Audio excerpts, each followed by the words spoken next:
Vamos aplaudir o Senhor então por isso. Glória a Deus. Aleluia. Boa noite, povo de Deus. Sente, por favor, sejam bem-vindos.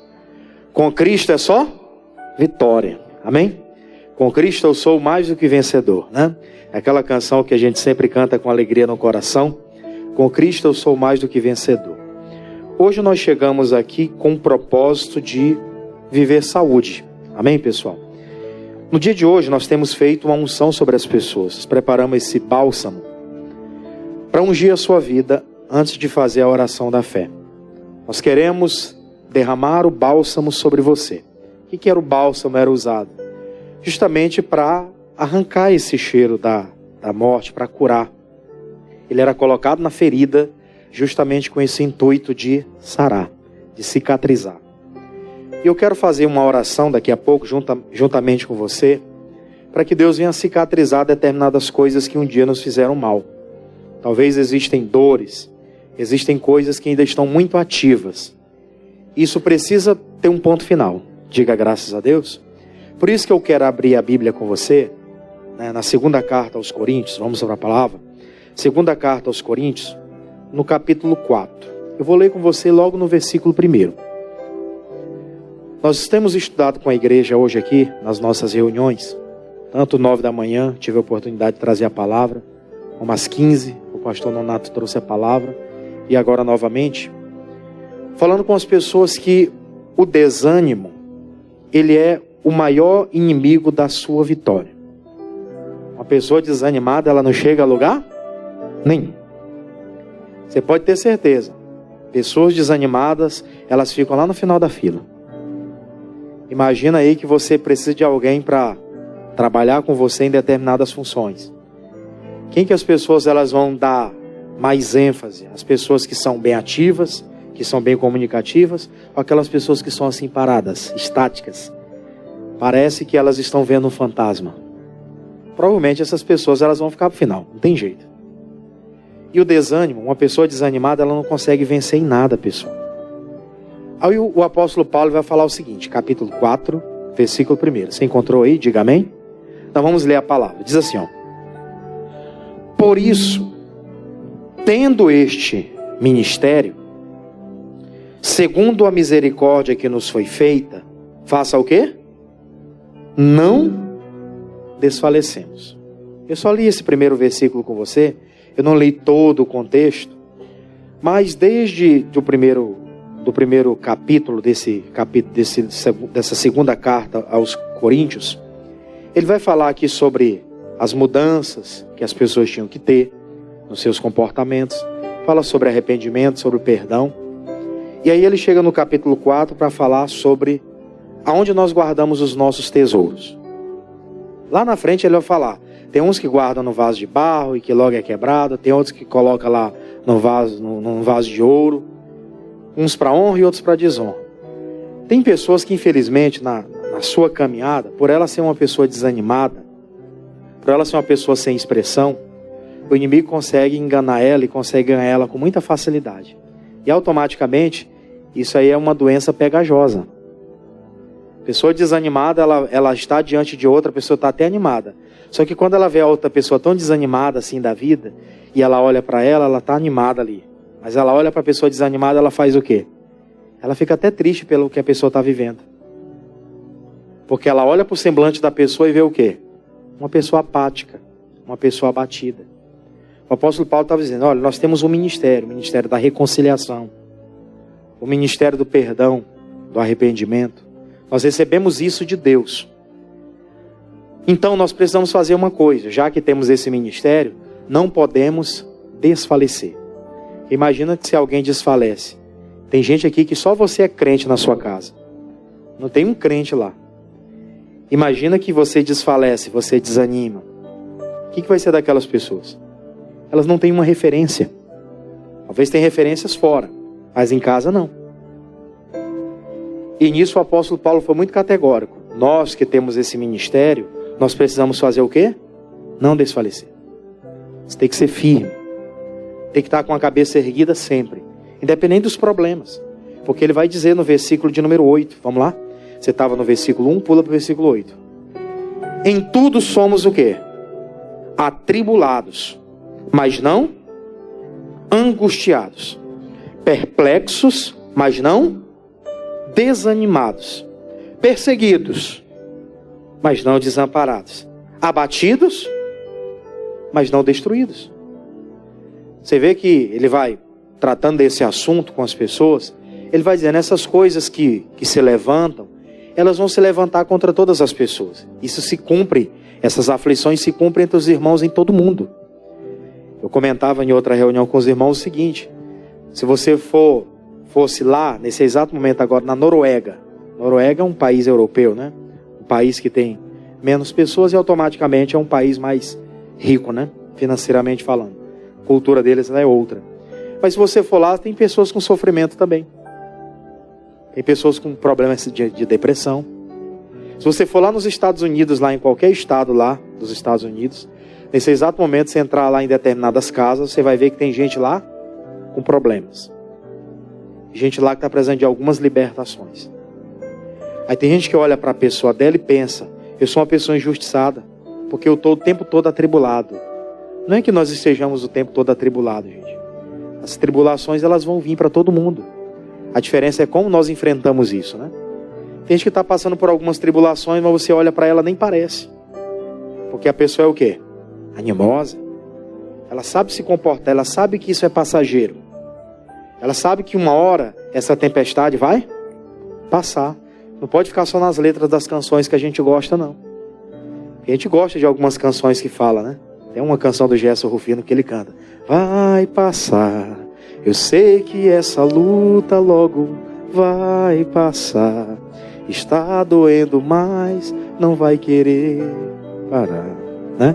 Ele está falando lá sobre essas lutas passageiras que vêm, mas ele está cantando dizendo, vai passar. Ele está enfrentando aquela situação, mas ele está dizendo, isso aqui é passageiro, uma hora cessa. Eu vou ficar firme, eu vou continuar lutando. Eu não posso desfalecer agora. Às vezes a gente canta, mas na hora da prática, parece que isso não fica muito evidente para a gente, né? Porque ele falou, o apóstolo Paulo disse, nós somos atribulados, no versículo 8, mas não angustiados. Vem a tribulação, mas o seu coração está bem com Deus, você não fica angustiado. Aquela angústia, aquele aperto vem, logo você ora, aquilo passa. É uma nuvenzinha que vai passando e pronto, uma hora some. Na continuação, no versículo 9, ele ainda falou mais, ó, perseguidos, mas não desamparados. Se a gente for parar para analisar, quantas perseguições, quantas lutas nós já enfrentamos no dia a dia, mas Deus nos desamparou? Em momento nenhum. Nos momentos mais difíceis da nossa vida, o Senhor esteve segurando na nossa mão. O Senhor esteve ao nosso lado. Foi por isso que nós resistimos e estamos aqui hoje. Foi por isso que nós permanecemos firmes e estamos aqui hoje. Porque nós fomos perseguidos, passamos por algumas coisas, mas Ele não nos desamparou. Às vezes somos abatidos.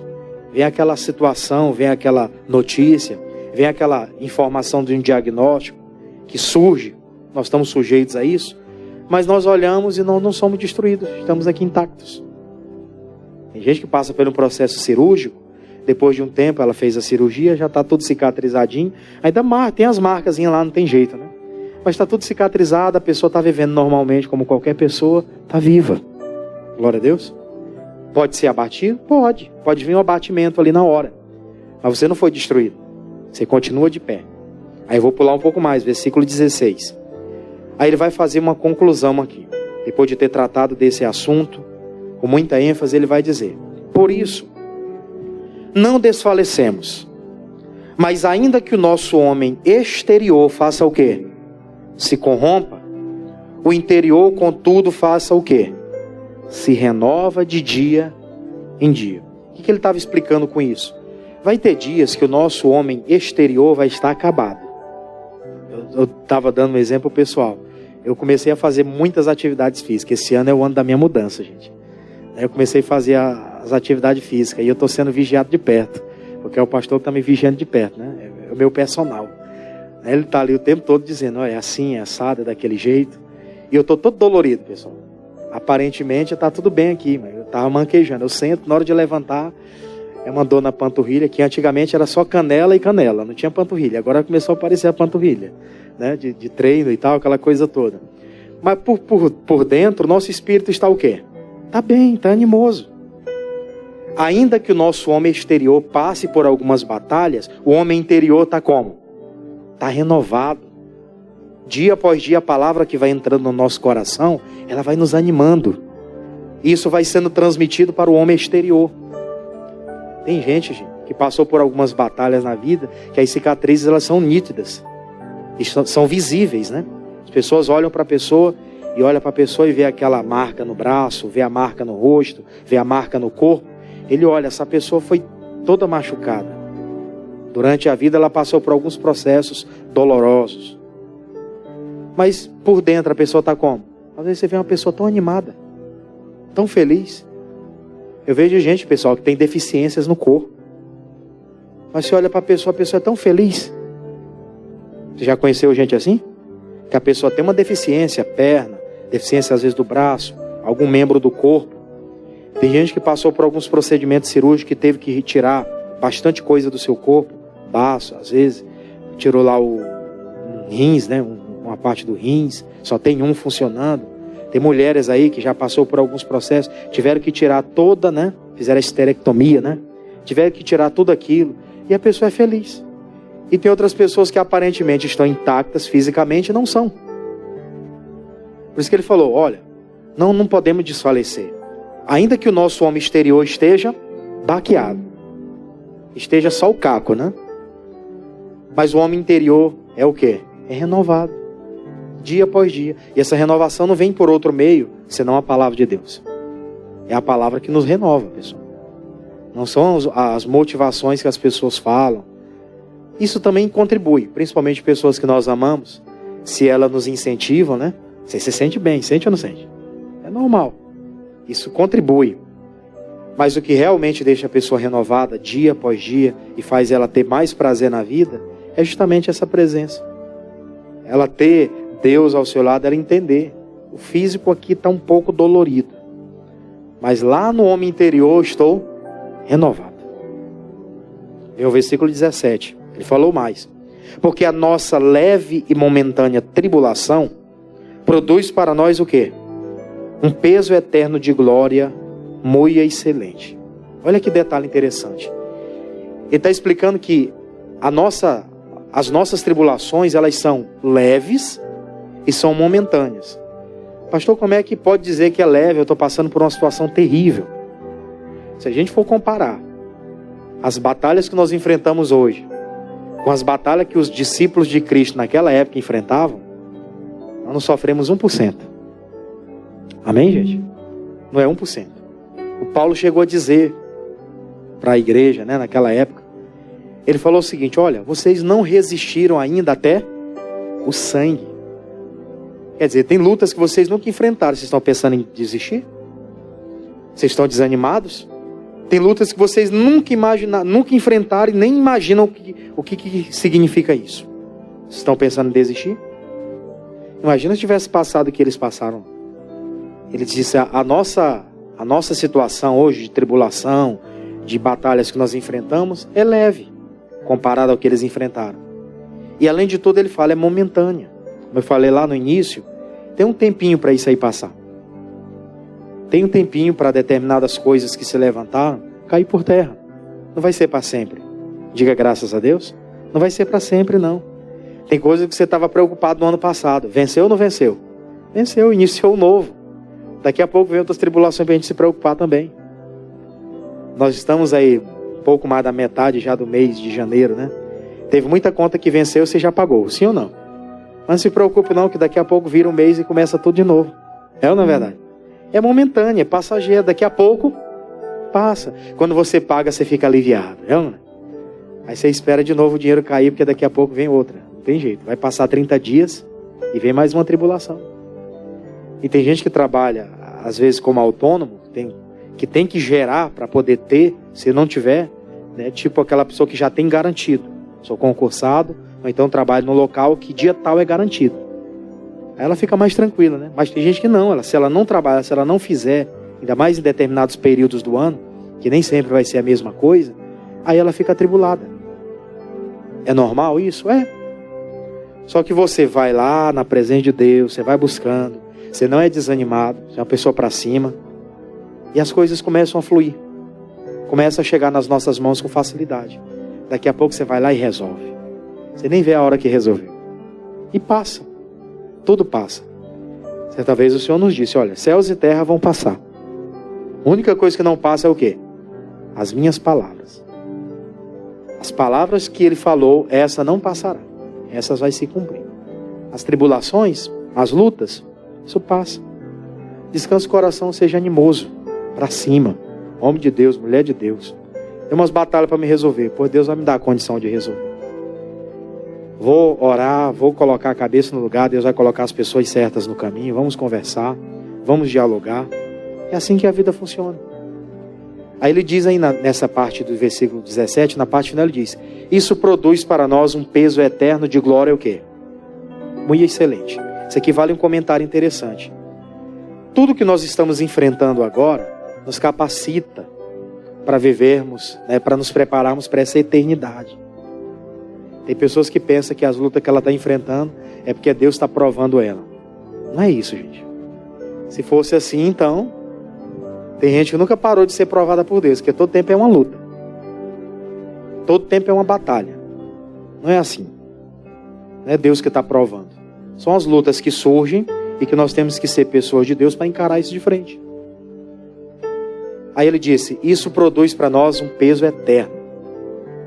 Os baques que nós enfrentamos aqui na vida, as marcas que são registradas no nosso corpo, isso nos prepara para uma eternidade.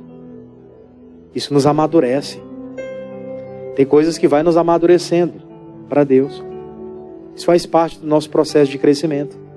Tanto é que no 18 ele vai concluir o raciocínio dizendo, não atentando nós nas coisas que fazem o quê? Que se vê. Como eu falei agora há pouco, tem gente que está marcada. O corpo dela tem cicatrizes aqui, ó. Já vi gente que foi cortada aqui, ó. Estava no mundão, né? Numa vida errada. Aí num dia lá de bebida, aquela coisa toda, foi cortado bem aqui no rosto. Tem a marca aqui no rosto da pessoa. Até hoje tem a marca. Isso aí é o quê? São coisas que se vê. O que ele está dizendo? Não atente para as coisas que estão se vendo aqui. Mas nas que não se vê. Porque as que se veem são o quê? Temporais.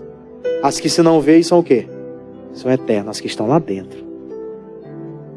Já viu aquele ditado? Tem gente que vê cara, mas não vê coração. É uma verdade isso aí. A gente vê cara, mas não vê o quê? O interior, o coração. Foi por isso que ele falou, não temos de maneira nenhuma que desanimar, que desfalecer. Nós temos o ministério da reconciliação.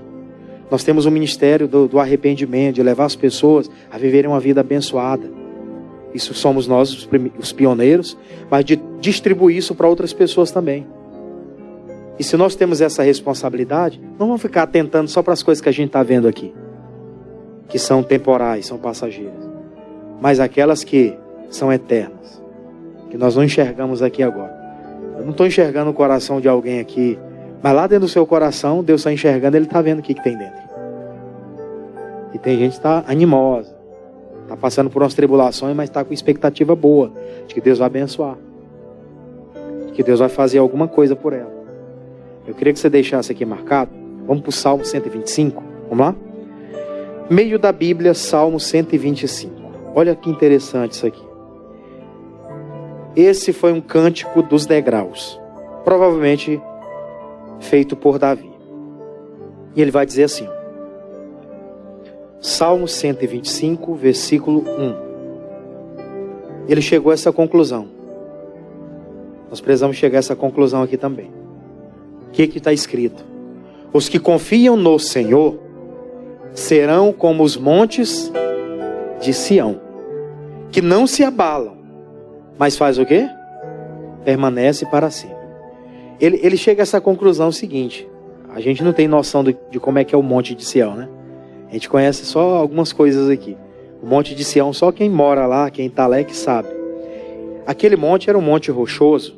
Era, não é, né? Até hoje ele é existente. Só que hoje com certeza é chamado de outra forma. Mas ele estava lá, intacto. Podia vir tempestade, podia vir tempo frio, Podia vir em tempo quente, né? Aquele solzão de rachar. Podia vir qualquer coisa que fosse, mas aquele monte ficava firme. Se viesse um abalo na terra, um abalo sísmico, né? 3 graus na escala Richter, 5 graus na escala Richter, aquele monte não se abala. Pode tremer a terra, aquele monte continua na mesma posição, intacto. Ele fez essa comparação, que as pessoas que confiam em Deus, que são essas pessoas que são animosas, que mesmo no dia da tribulação ela está firme, essas pessoas aí são comparadas a esse monte, que não se abala. Passam pelas piores crises, pelos momentos difíceis da vida, mas a pessoa permanece intacta. O inimigo não consegue tirar dela nada. Isso me faz me lembrar um pouquinho de Jó, né? A gente já conhece muito a história de Jó, mas vale a pena a gente comentar mais uma vez. O Jó era aquele personagem da Bíblia que, mesmo diante de tudo aquilo que ele enfrentou, ele ficou intacto, gente. Ele ficou intacto. Ele teve ali seus dias de crise. Os amigos vieram acusar, você cometeu algum pecado para estar passando por isso, Jó. E ele fazia lá sua defesa. A única bobeira que ele falou com as palavras dele foi: maldito o dia em que eu nasci, pela situação que ele estava vivendo. Mas contra Deus você não vê ele movimentar uma palavra, nem perguntar a Deus por quê. E olha que a crise que ele estava enfrentando era terrível. Não apenas ter perdido os 10 filhos simultaneamente, mas agora o cidadão não poder vestir uma roupa, ele tinha que estar com a sua nudez. Hoje as pessoas mostram a nudez delas livremente, mas naquela época não, as pessoas viviam bem, não podia mostrar a nudez, né? O homem, nem, principalmente a mulher, né? Era tudo muito bem, né? Com pudor, muito bem organizadinho. Aí ele estava lá completamente nu, com um caco de telha, coçando. E as vergonhas dele pro lado de fora. As pessoas olhavam, apontavam o dedo para ele. Isso deve ter sido terrível. Mais do que a dor do que ele estava enfrentando, eram as pessoas apontando o dedo para ele e falando. Isso deveria ser muito doloroso. Mas ele se manteve intacto. A mulher dele ainda desafiou, né? Amaldiçoa o teu Deus, morre. Você ainda é fiel a ele ainda? Ele disse: você fala como uma louca, mulher. Contra Deus eu não posso falar. Você é louca? Manteve firme a posição dele. Gente, diante de tudo isso, às vezes por coisinhas pequenas a gente murmura. Por coisinha pequena, às vezes nós tiramos a nossa confiança do Senhor. Colocamos a confiança nas pessoas. Fulano de tal falou que me ia ajudar. Mentiroso não me ajudou até hoje. Ficamos revoltados. Ficamos angustiados com isso. A gente tem que aprender uma coisa: as pessoas prometem mundos e fundos. A gente não tem que confiar nisso. Amém?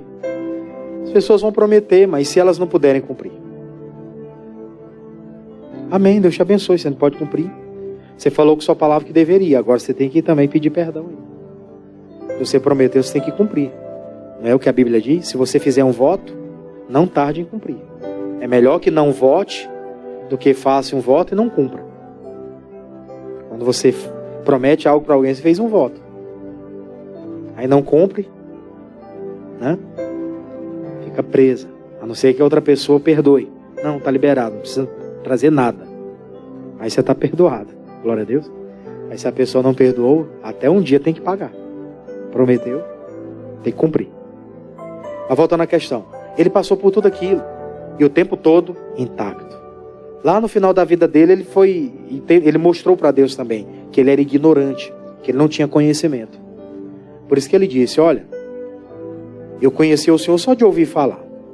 Eu ouvia muito falar em Deus e tinha temor de Deus, e tenho. Mas agora os meus olhos te veem. Eu tive essas experiências com o Senhor. Experiências dessas impagáveis. Experiências essas que eu vivi, que ninguém viveu. Na carne, né? Deus deu para ele em dobro. Deu 10 filhos de novo. Isso não substitui os 10 que perderam, né? Aí deu 10 para ele novamente. Aí devolve a riqueza para ele, devolve saúde. E a glória da última casa se tornou maior do que a da primeira. Na vida dele. Amém, pessoal? Palavra, promessa. Mas o que ele fez? Ficou firme, não se abalou. No 2 ele ainda fala aí, ó, Salmo 125, 2. Como estão os montes à roda de Jerusalém, assim o Senhor está em volta de quem? Do seu povo, desde agora e para sempre. Ele quis dizer, esse monte de Sião, que fica em volta aí de Jerusalém, é como se fosse o Senhor, em volta do seu povo. Vão vir embates contra ti, mas o Senhor não vai te desamparar. Ele está contigo. Essa tempestade aí vai cair. É só você ficar firme. Surgiu o diagnóstico médico, faz o tratamento, obedece à autoridade médica, fale com seu pastor, peça uma orientação e você fica firme na sua posição. Ainda não é hora de ir para a glória não. E se for hora de ir para a glória, Deus leva com saúde ou sem saúde. Amém, gente? Porque tem gente que pensa assim, tem gente que está boa, tranquila. Mas se Deus quiser levar ela, né? Deus quiser resgatar a pessoa, Deus não precisa de botar uma doença em alguém para matar ele. Entende a questão? Esse aqui é meu filho. Como ele já está bem velhinho, vou botar uma doença nele para me levar logo ele para a glória. Não, de jeito nenhum. Ele não faz isso não. Se ele tiver de levar, ele leva assim, como ele fez com Moisés. Moisés subiu no monte com ele. De lá não se viu mais Moisés. Não adianta, porque não tem explicação. E Elias subiu com ele. Enoque também, ele levou. Não sei como. Ele levou. Isso aí não tem explicação. Então a gente precisa colocar isso dentro do nosso coração aqui, com muita ênfase. Não posso ficar desanimado. Deus espera mais de mim. Eu vou deixar aqui, tem outro exemplo para você. Esse aqui no Evangelho de Mateus, vamos lá? Na semana passada, você vai recordar que o pastor Jamil estava naqueles 12 dias. E a gente estudou bastante aqui com o pastor o Evangelho de Mateus. E eu estava meditando no capítulo 10, uma coisa me chamou a atenção. Capítulo 10, versículo de número 16.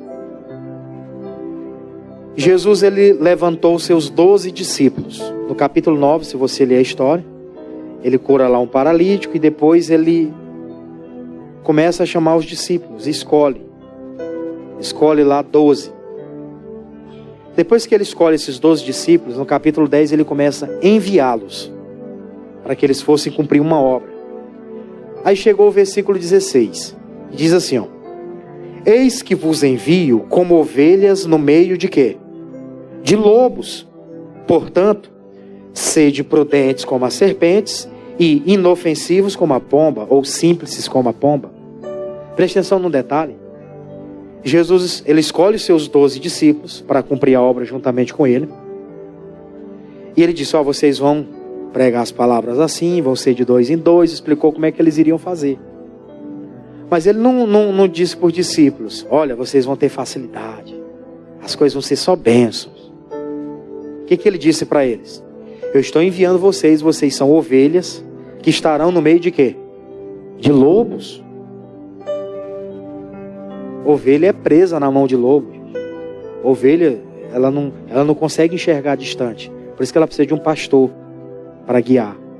Por isso nós somos conhecidos como ovelhas. Porque nós precisamos de uma liderança espiritual que nos ajude, nos oriente, nos ensine a palavra, o caminho, que mostre a direção. É para isso que o pastor serve. Era ele que ia com o cajado na frente, abrindo o caminho, e as ovelhinhas atrás, seguindo o pastor, né? Na condução do que ele estava fazendo. Ele disse, eu estou enviando vocês nessas condições, mas eu não quero que vocês sejam presas fáceis. Vocês são como ovelhas, é uma comparação, no meio desses lobos. Aí ele diz, portanto, sejam prudentes como a serpente. Aí vamos fazer uma comparação. Como é que a serpente vive? A serpente, ela é assim, ela fica lá no cantinho dela, no mato. Ela só dá um sinalzinho, né? A Regina sabe. Ela dá só aquele sinalzinho. Tem uma que ela já mexe com o chocalho, né? Aproximou muito, ela dá sinal. Eu estou aqui, não mexa comigo. Se aproximar muito, é como se estivesse ameaçando ela. Então, automaticamente, ela faz o quê? Ela dá o bote. Aquele bote é porque ela é má? Não, ela está se defendendo. Ela se prepara para se defender. Foi isso que Jesus falou com os discípulos. Veja que Jesus está dizendo que a gente tem que saber se defender. Ele está dizendo, portanto, sede prudentes como a serpente, quer dizer, se posicionem corretamente. Se forem ameaçados, não hesitem em atacar.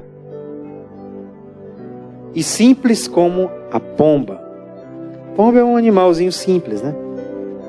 Ela sabe se defender também. Mas ela é simples. Ela faz o voo dela. Ela tem o seu ninho. Quando ela se sente ameaçada, ela só tem lá o bico e as asas, né, pastor Nonato? Pastor Nonato estava explicando isso aí para mim. Ela sabe se defender dessa forma. Então, olha aqui que interessante. Ele está deixando muito claro. Não seja desanimado. Quando vierem as lutas, saiba se defender. Diga graças a Deus. Estou passando por umas lutas, não sei o que eu faço da minha vida. Saiba se defender. Está aí o recado. Amém? Deus espera mais da gente, pessoal. A gente fica muito desanimado, achando que ninguém está conosco, que ninguém olha para a gente. E Deus está ensinando a palavra, dizendo, você tem que ser uma ovelha que sabe se defender. Que sabe se comportar certinho. Não toque em ninguém, não agrida ninguém, não seja grosso com ninguém. Saiba a sua posição certinha. Mas se você se sentir ameaçado, busque as armas corretas para se defender. No 17 ele vai falar mais. Acautelai-vos, porém, dos homens, porque eles vos entregarão aos sinédrios e vos açoitarão aonde? Nas sinagogas. E sereis até conduzidos às presenças dos governadores e dos reis, por causa de mim, para lhes servir de testemunho a eles e a quem?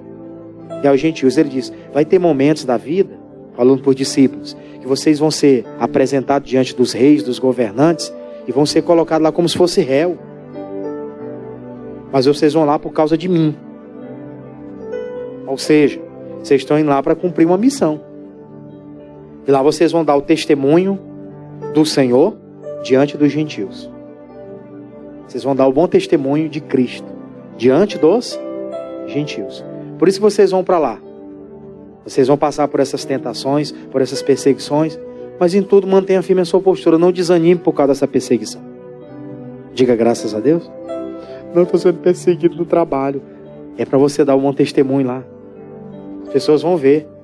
Eu brigo com esse cara, eu critico ele, ele nunca falou nada comigo. Ele fez até um café esses dias, me deu um cafezinho. Ele trouxe um pão, aquela língua de sogra. Não é língua de sogra mais não. Agora é língua de vizinho, né? Disseram que não é língua de sogra mais não, é de vizinho. Nós sogra vamos matar a gente aí, né? Ela fez até um cafezinho, me trouxe um pãozinho, uma língua de vizinho. Me deu aqui. Esse dia eu estava falando mal dele. Nós estamos dando bom testemunho. Olha que lindo, gente. Deus operando, né? Pois o ímpio vai olhar para isso. Rapaz, esse cara é diferente. Não adianta eu atacar ele, não. Eu estou perdendo meu tempo. Eu critico, eu faço e aconteça e ele nem está levando em consideração. Estou dizendo que a gente tem sangue de barata, né? Não temos. Mas tem que saber suportar isso por amor a Cristo. Não é por amor às pessoas. Se fosse por amor a elas, a gente matava. É ou não é verdade? Mas é por amor a Cristo. Não vou fazer. Eu vou ter toda a cautela. Até nisso a gente poupa a nossa saúde mental, espiritual também. Porque tem gente que está cheia de problema aí, depressão, ansiedade, e tudo por causa dessas coisas que acontecem no dia a dia, e a pessoa fica com os nervos à flor da pele. Aí tem que tratar dos nervos, né? Depois tem que tratar da cabeça que está sobrecarregada de situações. Tem que ir lá no neurologista, no psiquiatra, às vezes tem que ir, devido a essas coisas que estão sobrecarregando. E aí, para ir para a parte final, ele falou no versículo 19, olha só que interessante, vamos lá, 19. Mas, quando vos entregarem, não vos dei cuidado, como ou que haveis de falar, porque na mesma hora vos será ministrado o que haveis de dizer. Olha que interessante isso aqui. Às vezes a gente está diante de algumas situações e queremos responder de forma imediata. Ah, você é miserável, tu mexeu comigo, agora eu vou... Não. Ele diz, quando vocês estiverem diante de algumas situações, vocês forem levados, não vá logo abrindo a boca para tentar se justificar. Não se preocupe com o que vocês vão de falar. Esperem, porque será ministrado no coração de vocês o que vocês haverão de falar. Não seja por vocês mesmos, mas por aquilo que o Senhor vai falar lá dentro do coração. Isso me faz lembrar daquele dia em que os religiosos vieram com a mulher adúltera, apanhada em adultério, trouxeram até Jesus e disseram: não está escrito na lei que tem que apedrejar? E eles queriam apedrejar a mulher. E de acordo com a lei de Moisés, a pessoa que foi apanhada em adultério tinha que ser apedrejada. Mas não era só a mulher não, era o homem também, eram os dois, só estava ela, né? Era injusto matar só ela e não matar o cara. Tinha que matar os dois. Se era para matar, tinha que matar os dois. Matar, botou o cidadão lá. Botou a mulher lá. Aí vinha eles falando, e Jesus não ficou preocupado em responder imediatamente para defender a mulher. Lembra o que ele fez? Se abaixou. Não vou abaixar porque a perna está doendo. Tá? Ele se abaixou lá e tal, ficou escrevendo com o dedo no chão. Você não vai falar nada? Aí ele levanta, ele fala com aqueles homens: olha, aquele que não tem pecado, que atire. A palavra diz que desde o mais velho até o mais novo, todo mundo saiu. Quando ele olha: mulher, só está você aqui, minha filha. Ela: oh, só eu, mestre. Ninguém te apedrejou? Não. Oh, não. Pois bem, agora é o seguinte: vai lá e não peques mais. Deu uma palavra para ela, né? Orientou ela como é que ela deveria viver a partir de então. Mas ele soube falar de uma forma correta. Ele esperou a direção ser ministrada ao coração dele para depois ele falar. Para depois ele expor. E às vezes nós temos um defeito muito grande. Alguém vem e fala uma coisa, a gente já quer logo se defender, já vai logo. Espera, ninguém está nem falando nada ainda, ninguém nem acusou. Deixa primeiro acusarem, falarem. Depois você vai ter uma palavra temperadinha com sal para dizer, para responder. Tem gente que a pessoa está conversando aqui: rapaz, e aconteceu, rapaz, roubaram um negócio aqui do cesto. Aí a pessoa: não foi eu não. Não, ninguém está dizendo que foi você. Mas a pessoa já vai logo tentando se defender. Calma, ninguém está dizendo que foi você. Mas a pessoa vai logo se entregando, né? Não, ninguém está dizendo que foi você. Tem que saber o momento certo de falar, de agir. Esperar a direção certa. Aí pra gente terminar, que eu digo que eu vou terminar, não termino. 20. Por quê? Não sois vós quem vos falará, mas o Espírito do vosso Pai é que fala em vós. E o irmão o entregará ao irmão, e o pai o filho. Os filhos se levantarão contra os pais e o matarão. São coisas que a gente está vendo no dia de hoje, né? Meu filho, tu vai ver coisa. E continua vendo. 22. E odiados de todos sereis por causa do meu nome. Mas aquele que perseverar até o fim será o quê? Salvo. Pessoa que resistir e ficar firme até o final, pessoa que durante a sua vida passou por muitos momentos de crise, mas não desanimou, essa tem um galardão.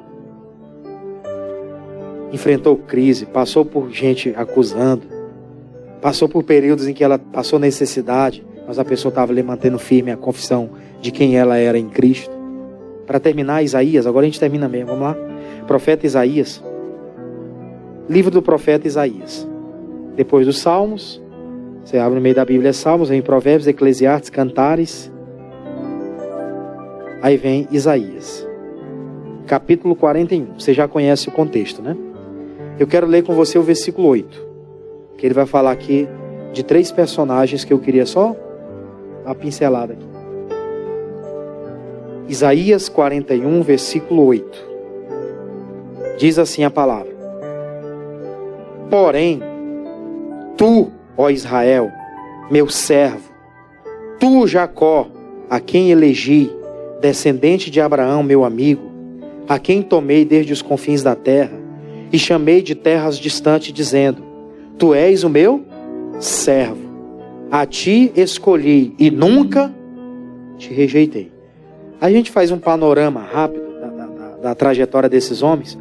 O Abraão passou por muitos perrengues na vida, passou ou não passou? Mas Deus foi com ele até o final. Deus ficou 13 anos sem falar com ele, por conta dele ter se relacionado com a serva. Nasceu lá o Ismael. O Isaac casou com uma mulher, a mulher estéril. Ele tinha 40 anos de idade já, passou 20 anos orando para ela ter um filho.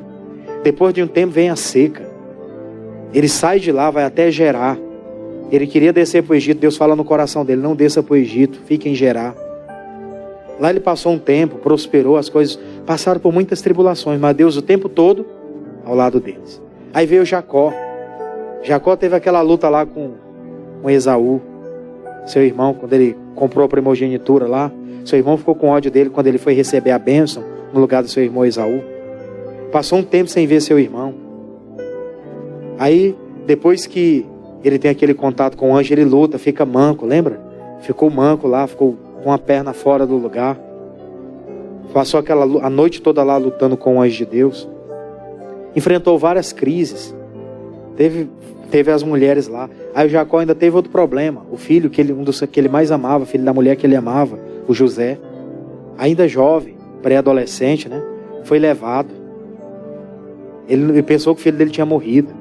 Depois de muito tempo, naquele tempo de seca, foi que ele descobriu que o filho dele estava vivo e que era o governador do Egito. Foram muitas crises, foram ou não foram? Coisas dolorosas. Mas Deus estava dizendo que nunca rejeitou nenhum deles. Nem Abraão, nem Isaac, nem Jacó. E olha que eles viram um tempo muito, muito diferente do nosso. Hoje a gente está doente, a gente vai no supermercado ali, vai na farmácia, vai lá e compra um remédio, fala com o farmacêutico, com o médico, está tudo resolvido. Na época deles, se ele estivesse doente, era só Deus.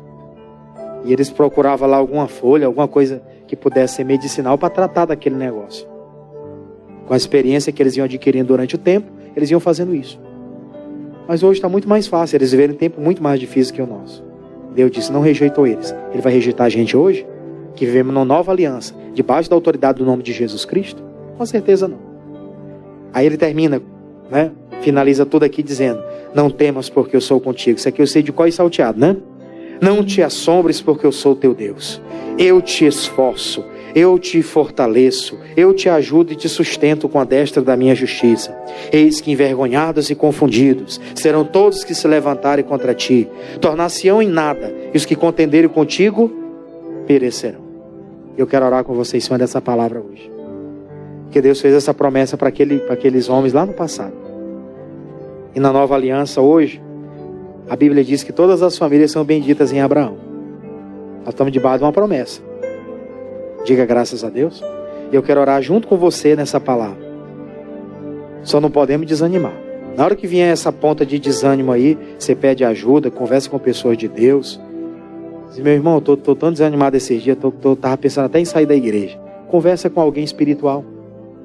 A pessoa vai te orientar, vai te ajudar, vai trazer às vezes para o pastor vai te dar uma palavra, você vai se animar de novo e o Espírito Santo vai te usar. Você nasceu para dar certo, amém? Em nome de Jesus, vamos aplaudir o Senhor.